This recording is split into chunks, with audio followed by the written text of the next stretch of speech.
16장 봅니다. 또 내가 들으니 성전에서 큰 음성이 나서 일곱 천사에게 말하되 너희는 가서 하나님의 진노 일곱 대접을 땅에 쏟으라. 이제 그 마지막 이 일곱 대접, 흔히 말하는 일곱 대접 재앙이 하나님으로부터 또 천사를 통해서 이 땅에 부어집니다. 이 성경 계시록은 처음부터 끝까지 주체가 하나님이고 그의 천사를 통해서 이 죄악된 세상을 향해서 하나님의 징계가 임하는 것을 일관성 있게 보여준다는 것입니다. 2절 첫째 천사가 가서 그 대접을 땅에 쏟음에 짐승의 표를 받은 사람들과 그 우상에게 경배하는 자들에게 악하고 독한 종기가 나더라. 자, 2절에 보면은 이제 13장에서 그 666 베리칩 여기에 대해서 우리 함께 공부했잖아요. 근데 이 16장 2절에서 이제 그 짐승의 표를 받은 사람, 이 짐승의 표가 적그리스도로 받는 이 666의 표시라는 것입니다. 자, 성경에서 하나님은 이 짐승의 표를 받은 사람들, 666 표를 받은 사람들, 어쩔 수 없이 세상에서 살아가려면 이 666 표를 받을 수밖에 없다 했잖아요. 그런데 이 666 표를 받은 사람들과 그 우상에 경배하는 자들, 적그리스도에게 경배하는 자들에게는 악하고 독한 종기가 나더라. 자, 여기서 악하고 독한 종기는 뭡니까? 요즘으로 따지면 피부암이 생긴다는 것입니다. 물론 이 피부암이 근데 다 생길지 어느 몇 사람들 생길지 그건 모르겠지만 분명한 것은 성경에서는 베리칩을 맞거나 우상 숭배를 하거나 666 표시를 받고 적그리스도를 우상 숭배한 자들에게는 이처럼 하나님의 그 독한 종기가 난다 했으면 그 후유증이라는 거예요. 몸에 칩을 심음으로써 이 후유증으로서 지금으로 따지면 피부암이 생긴다는 거야. 여기에서 또 한 번 우리 성도들은 사실은 미래의 어떤 그런 시점이 도래한다면 딜레마가 또 한 번 생길 수밖에 없는 이유가 바로 이런 그 사실입니다. 3절 둘째 천사가 그 대접을 바다에 쏟으며 바다가 곧 죽은 자의 피같이 되니 바다 가운데 모든 생물이 죽더라. 자, 여기서 이제 바다에 쏟는다는 것은 하나님의 이 심판의 대상이 전 세계 모든 나라 모든 사람에게 속한다는 것입니다. 한 특정 지역을 놓고 그 사람들만 해당되는 게 아니라 이제는 하나님의 이 대접 재앙은 전 세계적으로 모든 사람에게 이 영향이 미친다는 것을 지금 성경이 보여줍니다. 4절 셋째 천사가 그 대접을 강과 물 근원에 쏟으며 피가 되더라. 자, 강과 물, 수온지 이런 샘들 우리가 먹는 물 여기에다가 하나님의 징계의 대접이 부어지니까는 전부 이제 오염된다는 거야. 오염되니까 피로 된다는 것은 오염을 지금 말해 상징적으로. 그러면 어떻게 이 수온지에 물을 먹고 우리가 마실 수 있냐 이거요. 지하수만 계속 먹을 수도 없을 거 아닙니까? 바로 이쯤 되면은 이제 전 세계가 더 이상 살아갈 수가 없을 정도로 하나님이 이 땅이 변화된다는 것을 지금 보여주고 있다는 것입니다. 5절 내가 들으니 물을 차지한 천사가 이르되 전에도 계셨고 지금도 계신 거룩하시니 이렇게 심판하시니 의로우시더라. 이렇게 심판하시니 의롭다는 것은 어느 누구도 하나님의 이 징계 표시, 이 징계에 대해서 항의할 수 없다는 거야. 하나님은 공의의 하나님이기 때문에 이 죄악된 세상을 계속해서 지켜봤다는 것입니다. 수천 년을 계속해서 이렇게 지켜보면서 이제 하나님의 공의의 심판을 내리기 때문에 어느 누구도 하나님 앞에 감히 이거를 항의할 수 없다는 것을 이렇게 표현하는 것입니다. 이렇게 심판하시니 의롭다는 것은 하나님의 공의에 대한 심판이라는 것입니다. 하나님이 어떤 인간적인 생각을 갖고 보복하고 이게 아니라 공의의 측면에서 이 땅을 향해서 내리는 징계라는 것입니다. 정당한 심판이라는 것입니다. 6절 그들이 성도들과 선지자들의 피를 흘렸으므로 그들에게 피를 마시게 하는 것이 합당하나이다 하다. 자, 이제 그때까지 이 하나님의 대접장을 내릴 때 살아있는 사실 성도는 거의 없을 거예요. 왜 그러냐면 주 안에 있는 사람들은 이미 예수 안에서 휴가가 됐거나 어느 정도 하나님의 구원의 역할이 다 끝났는데 사실 남아있는 세상 사람들이라는 거예요. 거의가 남아있는 세상 사람들 일부의 예수는 믿고 있지만은 그래도 순간에 어떤 그 배교를 하고 이런 사람들 외에는 이제는 거의 남아있지 않아요. 세상에 있는 남아있는 사람은 예수를 안 믿는 사람이라는 것입니다. 그러면 이들로 인해서 많은 그리스도인들이 핍박을 당했고 엄청나게 죽고 순교를 당하고 감옥을 갔다 이겁니다. 그러면 하나님의 이제 보응의 심판이요. 자, 봐라. 너네들도 똑같이 이러한 어떤 하나님으로부터 심판을 당한다는 것을 지금 보여주고 있습니다. 7절 또 내가 들으니 제단이 말하기를 그러하다. 주 하나님 그 전능하신 이시여 심판하는 것이 참되시고 의로우시다. 참되시고 의롭다는 뭐예요? 이것은 하나님이 일방적으로 이 땅을 향해서 징계를 하는 게 아니라 어떤 공의로운 정의로운 심판이라는 것을 또 한 번 지금 말하고 있습니다. 8절 넷째 천사가 그 대접을 해 쏟음에 해가 권세를 받아 불로 사람들을 태우니, 자 넷째 천사가 그 대접을 해 쏟으니 해가 권세를 받아 불로 사람들 태우니, 해가 권세를 받아서 불로 사람들 태운다는 것은 뭡니까? 태양이 뜨거워진다는 거야. 그러면은 이 계속 지구가 그 과학자들이 말하는 온난화, 뭐 탄소 배출이 되고 이러다 보니까 지금 현 지구가 계속해서 뜨거워진다고 얘기를 하잖아요, 과학자들은. 그러면 과학자들은 그 원인을 탄소 배출을 많고 어떤 환경적인 재앙 이렇게 볼 수밖에 없지만은 성경에서 하나님은 똑같은 거야. 해가 권세를 받고 뜨거워지니까는 지구가 온도가 올라간다는 것입니다. 그러면 사람들이 태우면 태워진지라. 자, 이렇게 보면은 잘 사는 나라하고 못 사는 나라가 이렇게 됐는데, 여름이 갑자기 계속 뜨거워진다면 가면 갈수록, 잘 사는 나라는 그래도 에어컨도 있고 뭣도 있고 우리가 빛이 날 수 있지만 아프리카를 비롯한 못 사는 나라들은 이 태양열이 높아짐으로써 정말로 어떻게 피할 길이 없으니까 뜨거워해서 태워진다. 예를 들어서 그 태양열이 워낙에 권세를 받고 뜨거워지니까 지구가 계속해서 온도가 올라가니까 태워 죽임을 당한다는 이런 내용이요. 그러면 과학자들이 말하는 지구의 온난화 현상은 탄소 배출 이렇게 말해서 각 나라가 사실 규제를 하고 환경적인 재앙에서 벗어나기 위해서 노력도 하지 않습니까? 그러나 성경은 태양이 뜨거워지구나. 태양이 권세를 받아서 뜨거워서 그럼 필연적으로 앞으로 가면 갈수록 세계는 지구는 뜨거워지고 기온은 올라간다는 사실을 성경이 이렇게 말하고 있다는 것입니다. 9절 사람들이 크게 태움에 태워진지라 이 재앙들을 행하는 권세를 가지신 하나님의 이름을 비방하며 또 회개하지 아니하고 주께 영광을 돌리지 않았더라.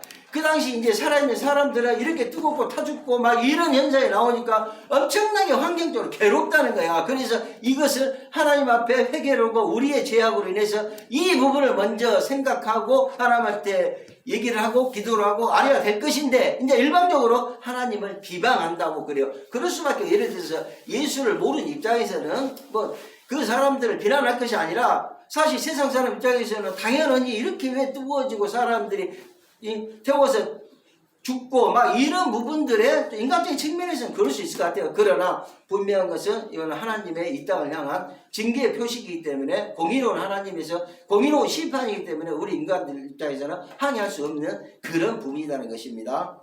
10절 또 다섯째 천사가 그 대접을 짐승의 왕자에 쏟으니 그 나라가 곧 어두워지고 사람들이 아파서 자기 혀를 깨물고, 여기서 그 짐승의 왕자라는 것은 세상 권력의 중심지, 그러니까 그 시대 미래 시점에서 세상이 사탄의 나라로 가기 때문에 적그리스도가 세상을 장악하기 때문에 결국은 이 권력의 중심지를 짐승의 왕자라고 표현한 거야. 이 짐승의 그 왕자, 세상 권력의 중심지에 하나님의 징계가 임한다고 지금 이 내용은 이렇게 말을 하고 있습니다. 또 사람들이 아파서 자기 혀를 깨물고, 자기 혀를 깨문다는 건 뭐예요? 자살한다는 거야. 자살자가 속출한다는 거야. 왜? 너무나 살기가 괴롭고 힘드니까 많은 사람들 그때 그 시점에서 살아있는 세상 사람들이 너무나 괴로우니까 자살자가 속출한다는 거야. 자살을 많이 한다는 것을 지금 성경은 또 보여주고 있고 말을 하고 있습니다. 11절 아픈 것과 종기로 말미암아, 종기 계속해서 그 칩을 맞고 이런 사람들 피부암이 생기니까 종기로 말미암아 하늘의 하나님을 비방하고 그들의 행위를 회개하지 아니하더라. 그러니까 이때는 사람들이 양심의 환희를 받기 때문에 내가 뭘 잘못해도 잘못한 이유를 몰라. 지금 가면 갈수록 세상들 일하라고 잘하라고 사람들이 고상한 척 고상에 살고 있지만은 사실은 그래요. 우리 사회가 보면은 뭐 멀리 볼 것도 없고 어떤 사람이 좀 잘못을 해도 잘못한지를 몰라. 이것은 각 가정 다 똑같아. 각 가정 사촌까지 다 보면은 거의 뭐 한 사람씩은 다 있다고 봐야 돼. 이 가정이고 저 가정이고 이런 상태를 지금 말한다는 것입니다.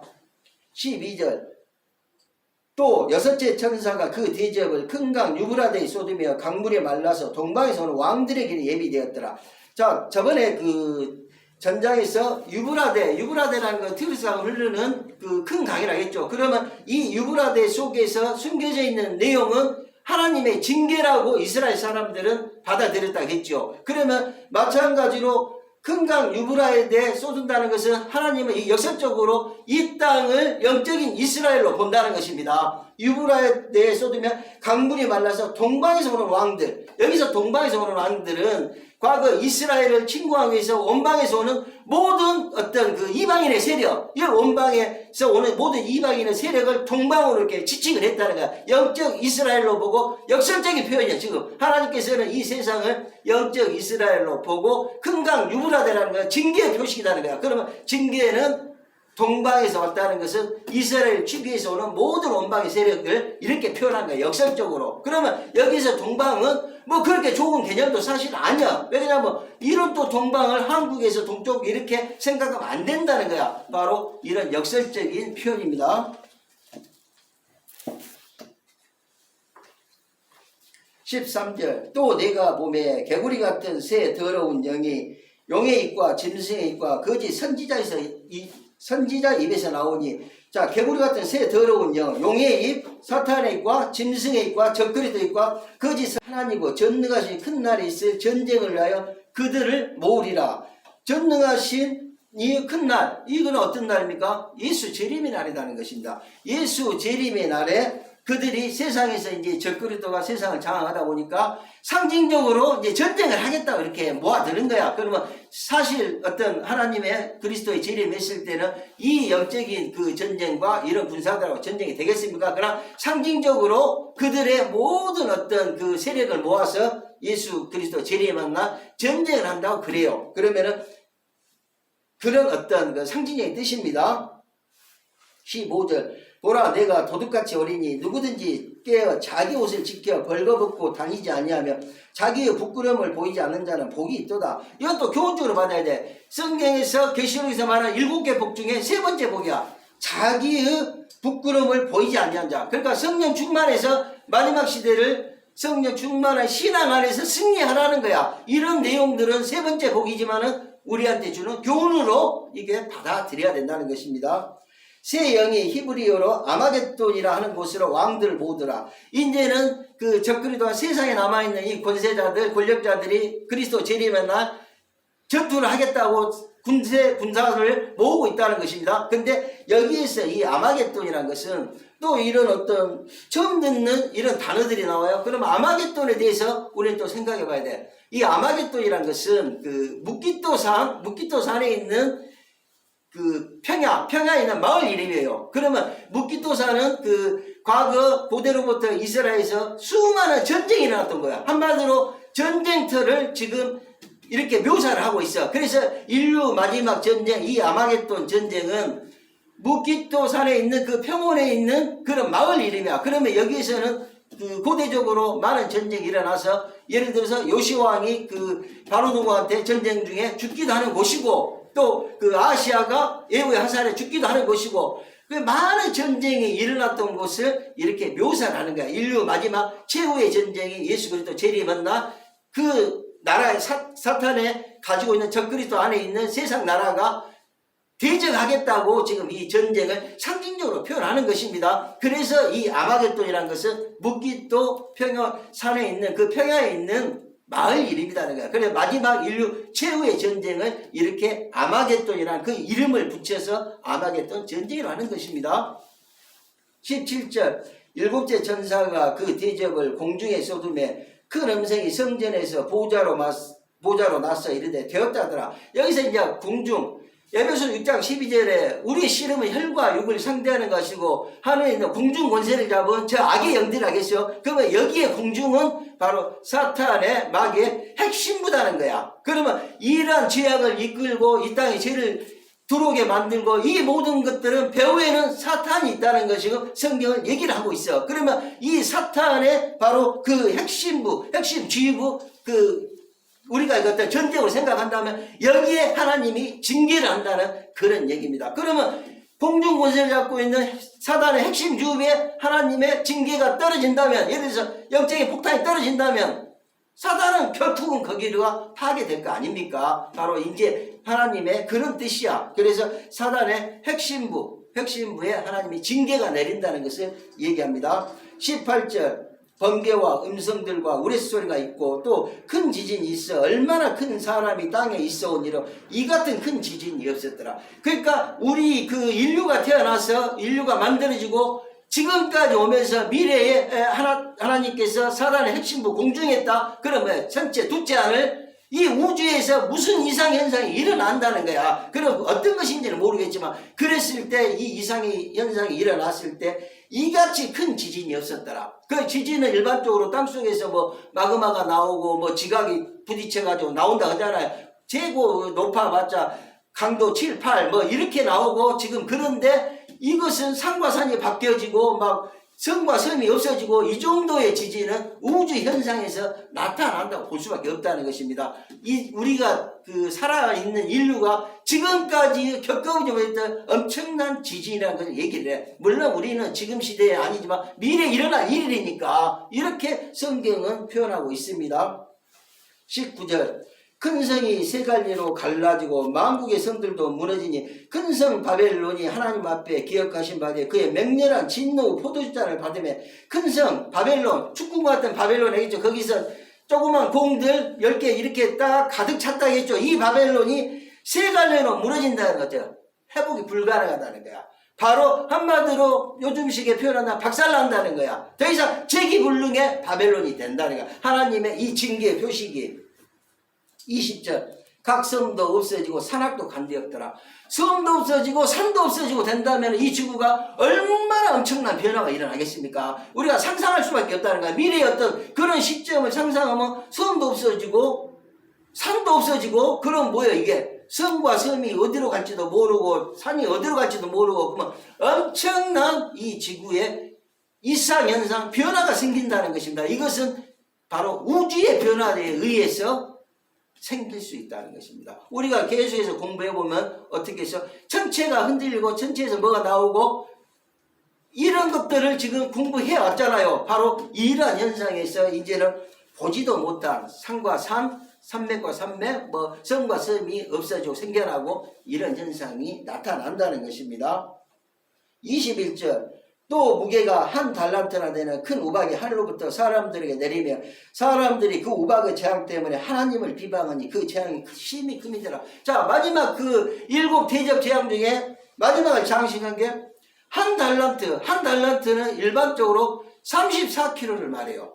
한 달란트는 34kg를 말하고 있는데 그러면 이게 하늘에서 예를 들어서 34kg짜리가 우박이 떨어진다 하면 이건 거의 가속도가 붙은다고 생각했을 때는 핵폭탄급이 되지 않겠습니까? 그러면 일반적인 각 도시에 있는 빌딩, 이 나라고 저 나라고 있던 이 빌딩들이 거의 다 파괴가 된다고 봐야겠죠.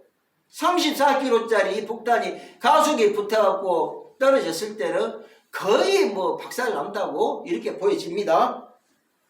그 재앙이 심히 큽니다. 그러니까 이제 인류가 거의 살지 못할 정도로 이렇게 돼 간다는 것입니다. 자, 17장 봅니다. 또 7 대접을 가진 7 천사 중 하나가 와서 내게 말하여 이르되 이리로 오라. 많은 물이 앉는 큰 음녀가 받은 심판을 내게 보이라.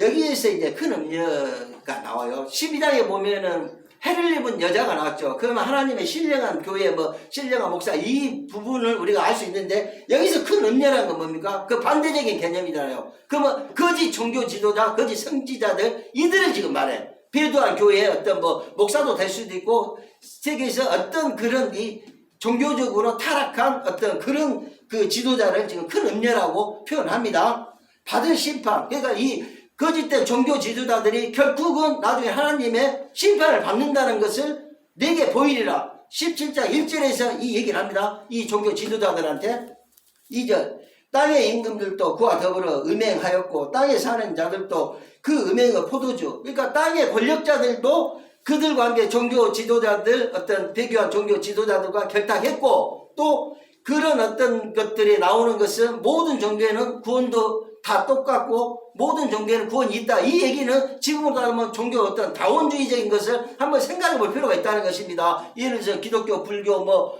힌두교, 이슬람, 뭐 카톨릭 것들이 전부 다 이런 어떤 좋은 의미로서는 사람들이 착하게 살고 이런 종교 인간의 그 내면을 생각하고 내세를 생각하는 그런 측면에서는 뭐 종교가 그렇게 나쁘지는 않을 것 같은데, 그러나 어찌됐든 유신 하나님 입장에서는 이것은 좀 말이 안 되는 그런 측면도 있다는 것입니다. 그래서 이러한 종교 지도자를 큰 음녀라고 지금 표현을 한다는 것입니다. 그러면서 이들이 생각하는 비진리적인 것들을 말해. 왜? 기독교에서 말하는, 예수가 말하는, 하나님 말하는 이 진리 외적인 것들, 그게 비근하대로 모든 종교에는 구원이 있다고 이렇게 얘기를 하면은, 기독교적인 측면에서는 나 외에 다른 신을 믿지 말라, 하나님의 10계명 중에 하나하고 정면으로 부딪힌다는 것입니다. 그런 이런 부분들을 지금 하나님은 얘기를 하는 것입니다. 3절, 곧 성령으로 나를 데리고 광야로 가니라. 내가 보니 여자가 붉은 빛 짐승을 탔는데 그 짐승의 몸에 하나님을 모독하는 이름들이 가득하고 7머리와 10뿔이 있으며, 자, 7머리 10뿔은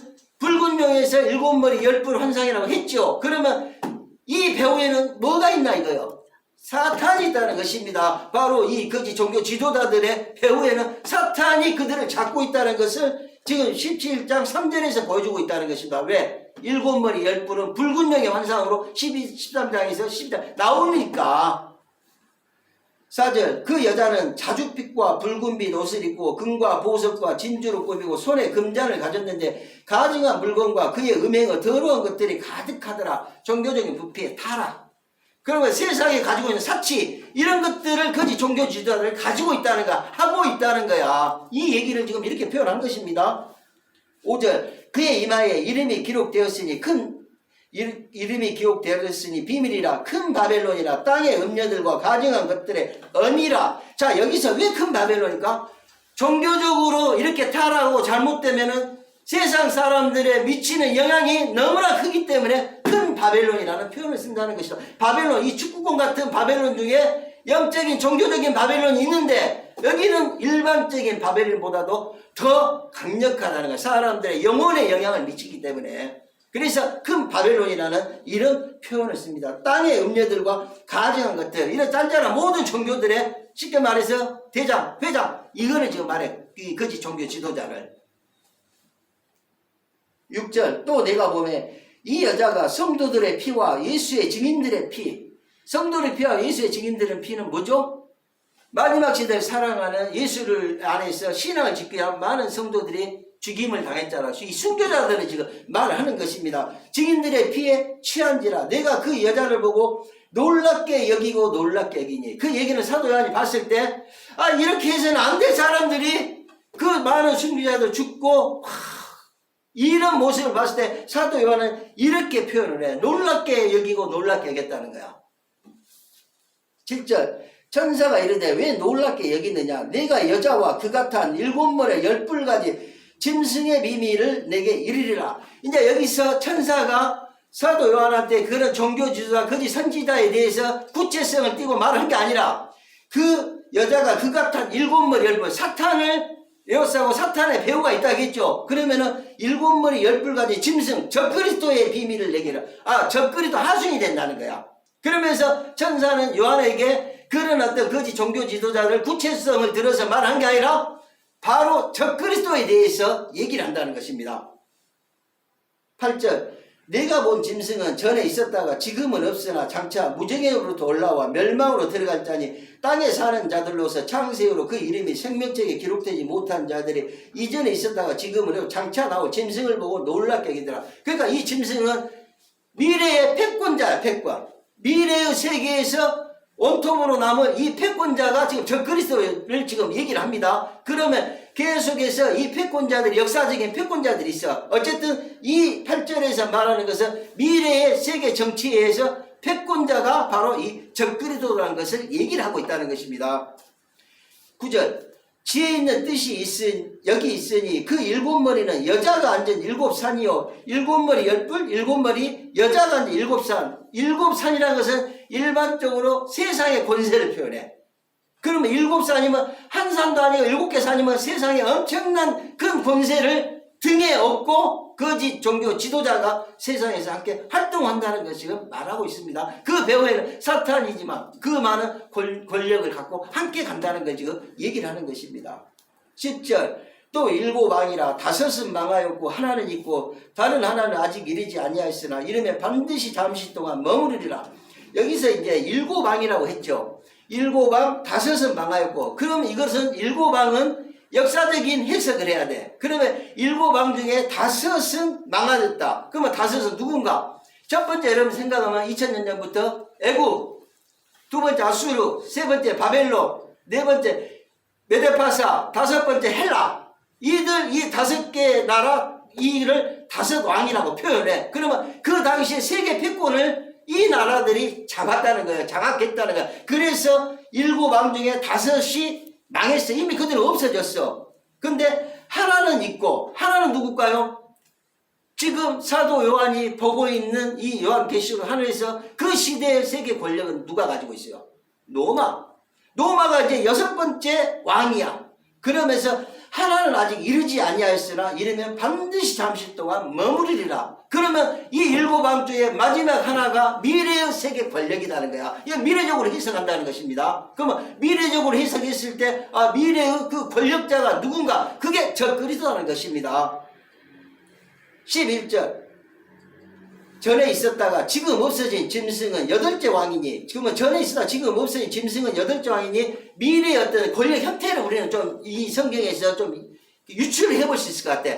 적그리스도가 그 일곱 중에 속한 데인데 여덟 번째 왕이다 했어. 그러면은 어느 시점이 미래의 어떤 세계가 어떻게 갈 것인가? 흔히 말하는 지금 일루미나티 할지 이런 그 경제적인 구조로 봤을 때 단일 정부로 간다 그런 얘기도 하잖아요. 그러면 이런 걸 봤을 때 지금 세계에는 어떤 연합적인 체제가 있어요. 유엔이랄지 이런 부분이 있지 않습니까? 그러면 이 내용상으로 유추를 해보면 정확할 수는 없다고 치더라도 이런 걸 해보시죠. 미국 미래는 연합정권, 통합정권, 통합대통령, 연합대통령도 나올 수 있지 않겠는가. 그래서 그 여덟 번째 왕이라는 적그리스도가 일곱 번째 미국 미래 패권을 잡았다는 거야. 그러면 지금 같은 나라 중에서는 세계에서 가장 강대국인 미국인데 이 미국의 패권이 계속 갈 것인가, 아니면 러시아도 있고 유럽연합도 있고 중국도 있고 핵무기가 많은데 함께 이렇게 뭐 G7이니 뭐니 이렇게 세계 강대국들이 어떤 연합 형태를 세울 것인가, 이것은 좀 더 시간이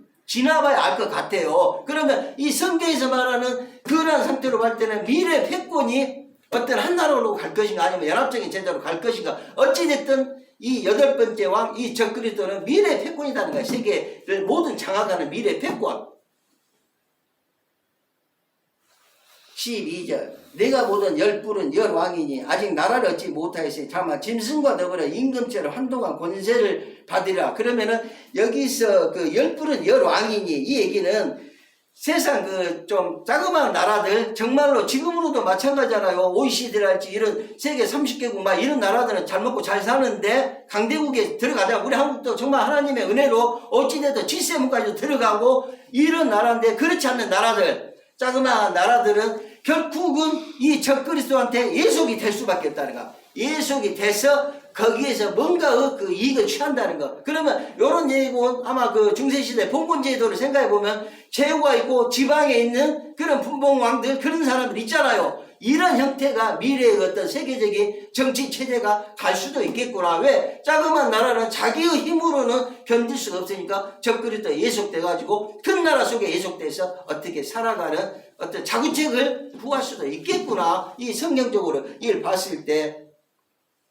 13절 그들이 한 뜻을 가지고 자기의 능력과 권세를 짐승해 주더라. 이 얘기가 뭐예요? 적그리스도한테 모든 것을 밀어주겠다는 거야. 그러니 당신한테 우리가 모두 예속될 테니까 우리가 살아갈 수 있는, 우리 민족이 살 수 있는, 우리 국가가 살 수 있는 길을 좀 열어주십시오. 이 얘기랑 똑같아.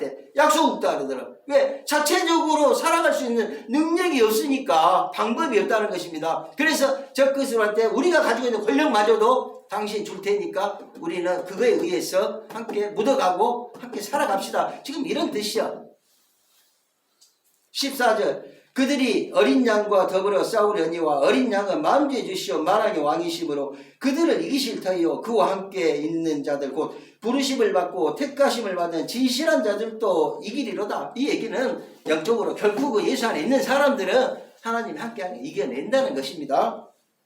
15절 또 천사가 내게 말하되 내가 본 바 음녀가 앉아있는 물은 백성과 무리와 열국과 방언들이더라. 자, 음녀가 앉아있는 물은 백성과 무리와 열국과 방언들, 이 얘기는 이 거짓 종교 지도자들이 가지고 있는 능력이 지배 세력이라는 거야. 세상 권세자들과 함께 어울려서 가니까 아주 지배 세력으로 남는다는 것입니다. 16절 내가 본 바 이 열불과 짐승은 음녀를 미워하고 망하게 하고 벌거벗게 하고 그의 살을 먹고 불로 아주 살이라. 이제 반전이 대반전이 나와. 16절에서 자 내가 본 바 이 열불과 짐승은 음녀를 미워하고 망하게 하고 벌거벗게 하고 그의 살을 먹고 불로 아주 살이라. 함께는 예속돼 가지고 종교 지도자들이 같이 가서 잘했는데 결국은 되치기를 당한다는 거야. 이 정치 세력들한테. 그래서 이 16절에는 대반전이 일어나고 17장 1절에 보면은 그 음녀가 받은 심판을 내게 보이리라 하나님이 그랬어. 그러면 이 심판의 결과가 어디가 있냐면 16절에서 나와. 내가 본 바 이 열불과 짐승은 음녀를 미워하고 망하게 하고 벌거벗게 하고 그의 살을 먹고 불로 아주 살이라. 배교한 교회, 배교한 목사, 배교한 정치, 종교 지도자들이 결국 그렇다는 거야. 그러면 종교 지도자는 결국 하나님의 일어나는 그 일만에 이제 정치하고 왜속되고는 결국 정치 세력으로부터 대치를 당한다는 게 똑같다는 거야. 하나님이 그 심판을 보여준다고 이렇게 하니까 성경은 17절 이는 하나님이 자기 뜻대로 할 마음을 그들에게 주사 한 뜻을 이루게 하시고 그들의 나라를 그 짐승에게 주게 하시되 하나님의 말씀이 응하기까지 하심이라. 하나님의 말씀이 응하기까지 하심이라. 한 뜻을 이루게 하시고 그들의 나라를 그 짐승 적그리도 세상 그 권력자에게 주게 한 이유가 뭐예요? 하나님의 섭리라는 거예요.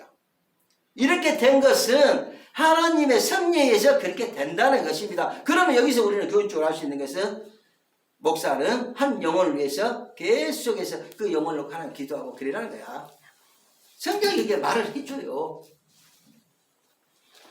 내가 본 그 여자는 땅의 왕들을 다스리는 큰 성이라. 큰 영향력을 미친다는 거야. 이 종교 집단이. 그래서 땅의 왕들을 다스리고 어느 정도 권력자까지 다스리는 큰 성. 너무나 많은 영향력을 끼친다는 거야. 이 종교가. 종교 지도자가. 배교한 종교 지도자가. 이런 부분들을 우리는 좀 교훈적으로 알 필요가 있다는 것입니다.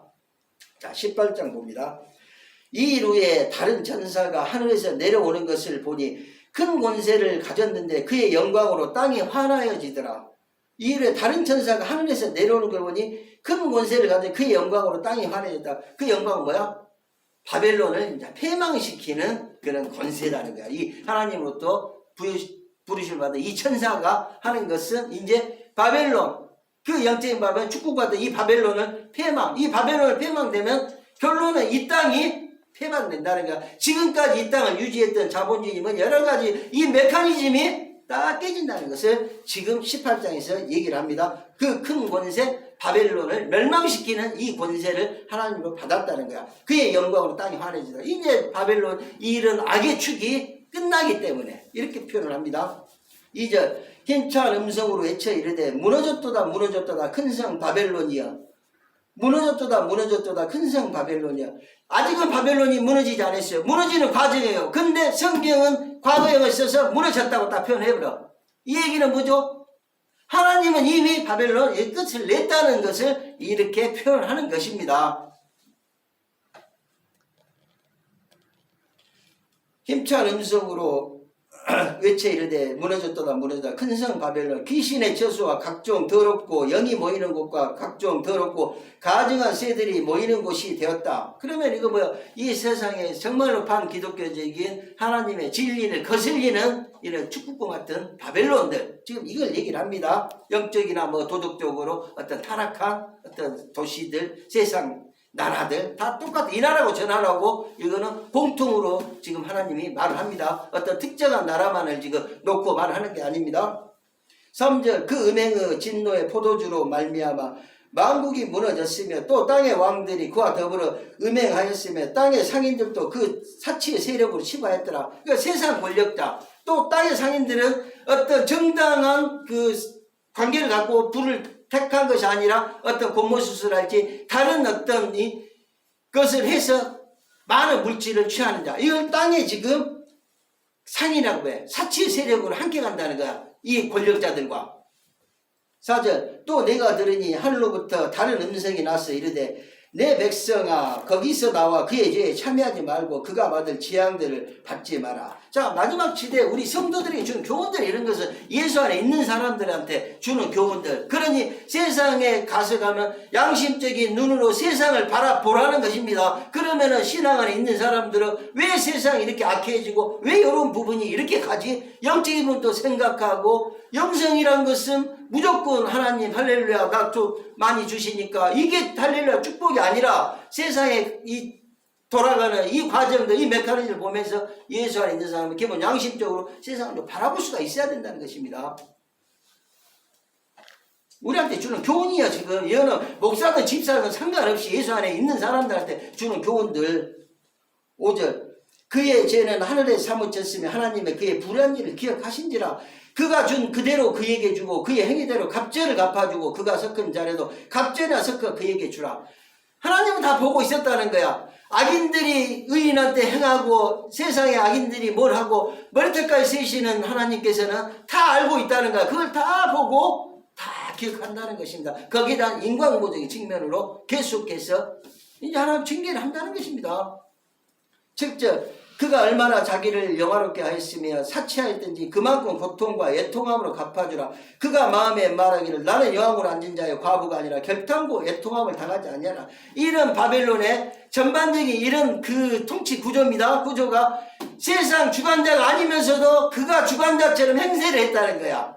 세상 주관자 하나님밖에 세상의 모든 것을 만드신 주관자인데 이가 여왕으로 앉았다는, 일개 과부에 불과한다고 여기서 말을 하고 있는데 본인은 여왕처럼 생각했다는 거야. 그러니까 얼마나 어리석겠나 이것인가. 하나님이 다 보고 있는데 이런 바벨론이라는 이런 어리석은 이 메커니즘이 이제 그 얘기요. 8절, 그러므로 하루 동안에 그 재앙들이 이르르니 곧 사망과 애통함과 흉년이라. 그가 또한 불에 살라지리니 그를 심판하신 주 하나님은 강하신 자이심이라. 그러니까 이 바벨론이 이러한 모든 죄로 인해서 하나님의 징계를 받고 끝난다는 것입니다. 공의 하나님으로서 공의 심판을 받는다는 거야. 왜 이 땅을 하나님 만들어놓고 이게 아니라 공의 하나님이 그냥 공적으로 본다는 것입니다. 9절, 그와 함께 음행하고 사치하던 땅의 왕들이 그가 불타는 연기를 보고 위하여 울고 가슴을 치며. 자, 이 얘기는 뭐예요? 세상 나라의 어떤 권세자들, 이 모든 권세자들, 이 나라로 저 나라로 때 이런 권세자들이 그가 불타는 연기를 보고, 이제 바벨론이라는 이 자체가 없어져 버리니까 이거 뭐지? 온천이 없어지는 거야. 부의 온천이 없어지고 권력의 온천이 없어지고 이게 뭐지? 지금 이런 뜻이요.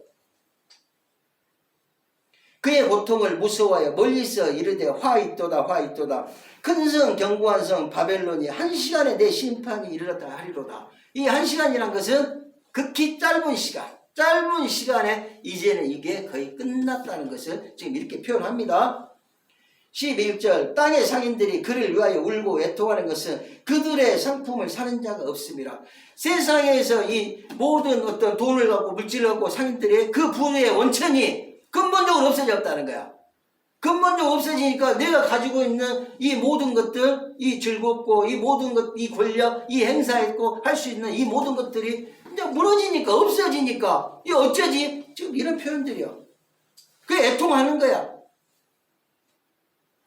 12절, 그 상품은 금과 은과 보석과 진주와 세마포와 자주 옷감과 비단과 붉은 옷감이며 각종 향목과 각종 상아 그릇이요 값진 나무와 구리와 철과 대리석으로 만든 각종 그릇이요. 자, 여기서 이제 나온 것들은 세마포, 자주 옷감, 비단 옷감, 2000년의 그 로마 시대, 사도 요한이 그 시대에 사람들이 생각하는 가장 귀중품들, 갖고 싶어하는 것들, 요즘으로 따지면 우리들이 갖고 싶어하는 고급차, 고급주택, 뭐 좋은 음식, 우리가 갖고 싶어하는 것들이 그 당시 2000년 전에 사도 요한 시대 사람들이 원했던 것들을 이렇게 나열해 놓은 것입니다. 그러면 요즘에 우리들이 갖고 싶다는 것을 대입해서 알 수 있는 것입니다. 13절, 계피와 향료와 향과 향유와 유황과 포도주와 감람료와 고운 밀가루와 미리요 소와 양과 말과 수레와 종들과 사람의 영혼들이라. 사람의 영혼들이라는 것은 그 당시에는 노예제도가 있었다는 거야. 그 노예제도가 있던 것들은 노예를 사고팔고 하는 이런 부분들 영혼들을 지칭을 했어요. 그러면 여기서도 마찬가지로 계피, 향료, 향유와 유황, 포도주, 감람료, 가장 좋은 것들, 갖고 싶어 했던 것들. 그러면 지금 시대 우리가 가장 갖고 싶어 했던 것들 이렇게 대입하면 답이 나와. 14절 바벨로나 내 영혼이 탐하던 과일. 자, 바벨로나 내 영혼이 탐하던 과일 뭘 말할까? 물질, 돈을 말해요. 우리의 영혼이 사실은 넌 한 것 없이 돈 좋잖아요. 돈 있어야 못 또 사는 것이지. 돈 없으면은 다 좋은 음식이고 좋은 차고 우리 인간의 어떤 기본적인 어떤 욕구고 욕망인데 그건 당연해요. 돈이 없으면 살 수가 없어. 아무리 뭐 청렴하게 목사 그건 아닌 것 같고 다 목사도 오감 있고 좋은 거 나쁜 거 다 구별하고 세상은 다 거기서 거기지. 인간은 얼마나 큰 차이 없어요. 그러면 이런 것들이요. 내 영혼이 탐하는 과일 다 돈을 탐한데 사실은 돈이 없으니까 못 보니까 그런 측면도 있어요. 그래서 무조건 자본주의에서 뭐 부자를 막 비난하고 그럴 필요는 없어요. 너무 과하게 그랬을 때 우리는 좀 비난을 하고 그래야 되지만은 어쨌든 그래요. 모든 영혼이 탐하던 과일, 물질, 돈이 내게서 떠났다는 거야. 이 메커니즘 깨지니까. 맛있는 것들과 빛난 것들이 다 없어졌으니 사람들이 결코 이것들을 다시 보지 못하리라. 어떻게 이 체제 자체가 끝나버렸는데 더 이상이 안 된다는 거야. 그러니까 이 미래에 사는 사람들은 엄청나게 갈등도 있고 이게 뭐지? 멘붕에 요즘 표현하면 멘붕에 빠진 정도가 아니라 얼마나 환란 속에서 살겠냐 이거예요. 지금 이런 부분들은 15절 바벨론을 말미암아 치부한 이 상품의 상인들이 그의 고통을 무수하여 멀리 서서 울고 애통하고 바벨론 말미암아 치부한 이 상품의 상인들 그 모든 거에 부의 원천이 딱 없어져 보니까 멀리 서서 울고 애통하더라. 이 도대체 뭐지? 지금 이런 얘기야. 16절 이르되 화 있도다 큰 성이여 세마포옷과 자주옷과 붉은 옷을 입고 금과 보석과 진주로 꾸민 것인데 얼마나 사치하면서 정말로 잘 먹고 잘 살고 이렇게 살고 있는데 17절 그러한 부가 한 시간에 망하였도다. 모든 선창과 각처를 다니는 성객들과 선원들과 바다에서 일하는 자들이 멀리 서서 그러한 부가 한 시간에 망하였도다. 아주 짧은 시간이 끝났다는 거야. 그러면서 선장과 각처 해운은 지금 뭐예요? 수출하려면 이 나라고 저 나라고 수출품은 싣고 가고 수입품은 싣고 오잖아요. 이런 세계의 어떤 무역에 대한 이런 것들이 그 선인들이 봤을 때 이게 다 끝났다는 거야. 자동차를 싣고 가고 뭘 싣고 오고 식량을 싣고 오고 서로 이런 무역을 하는데 무역 자체가 안 된다는 거야. 멀리 서서 그걸 보는 거야. 18절 그가 불타는 연기를 보고 외치되 이 큰 성과 같은 성이 어디냐. 이렇게 많은 이 자본주의로서 이렇게 이 세계를 가는 이 메커니즘이 다 끝나보니까 또다시 이런 것이 어디가 있겠나 이거요. 이렇게 세상은 난립속이 돼버린데 이해도 못하겠다는 그런 뜻도 포함되는 거야. 도대체 우리 뭐지? 19절 티끌을 자기 머리에 뿌리고 울며 애통하여 외쳐 이르되 화 있도다 큰 성이여 바다에서 배부리는 모든 자들이 너의 보배로운 상품으로 치부하였더니 한 시간에 망하였도다. 딱 끝장난다는 거야. 성경은 하나님의 이 마지막 징계로서 끝장이 난다는 것을 말을 해. 20절 하늘과 성도들과 사도들과 선지자들아 그로 말미암아 즐거워하라. 이게 뭐요? 직분대로 이제 나열해. 목사든 집사든 장로든 뭐 이렇게 해서 구원받은 자들 하늘에 있는 구원받은 이제 이들은 대환란기를 정말로 믿음 안에서 겪은 자들 이겨낸 자들이 지금 하늘에서 하나님과 함께 이제 이 부분이요. 그로 말미암아 즐거워하라. 하나님이 너희를 위해 그에게 심판을 행하셨음이라 하더라. 많은 탄을 오고 천상에서도 이 죄악된 세상 이들을 놓고 하나님 그대로 놔둘 겁니까? 그대로 놔둘 겁니까? 이런 탄원들이 이제 다 이루어졌다는 거야. 그래서 심판이 이제 행했다는 게 하나님의 마지막 심판. 21절 이에 한 힘센 천사가 큰 맷돌 같은 돌을 들어 바다에 던져 이르되 큰 성 바벨론이 이같이 비참하게 던져서 결코 다시 보이지 아니하리도다. 바벨론의 패망. 바벨론 패망되면 뭐 세계 인류가 패망이나 똑같잖아요. 이제 끝났다는 거야. 하나님으로부터 그랬다는 거야. 성경은 계속 일관되게 하나님부터 천사를 통해서 은혜식으로 이걸 해석하면 해석이 이상하게 된다는 거야. 지금까지 좋은 세상 은혜 시대 예수를 만나 구원받은 시대 하나님의 놀라우신 축복 우리는 여기에만 너무 많이 젖었다는 것입니다. 22절 또 검은 곳 타는 자와 풍류하는 자와 퉁소 부는 자와 나팔 부는 자들의 소리가 결코 다시 내 안에서 들리지 않냐고. 검은 곳 풍류하는 자 퉁소 나팔 이거 뭐야?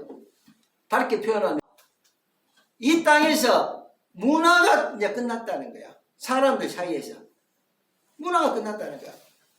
결코 내 안에서 들리지 않았기 때문에. 어떠한 세공업자든지 결코 다시 내 안에서 보이지 않냐고. 여기서 세공업자 뭘 만들잖아요. 산업이 붕괴된다는 거야.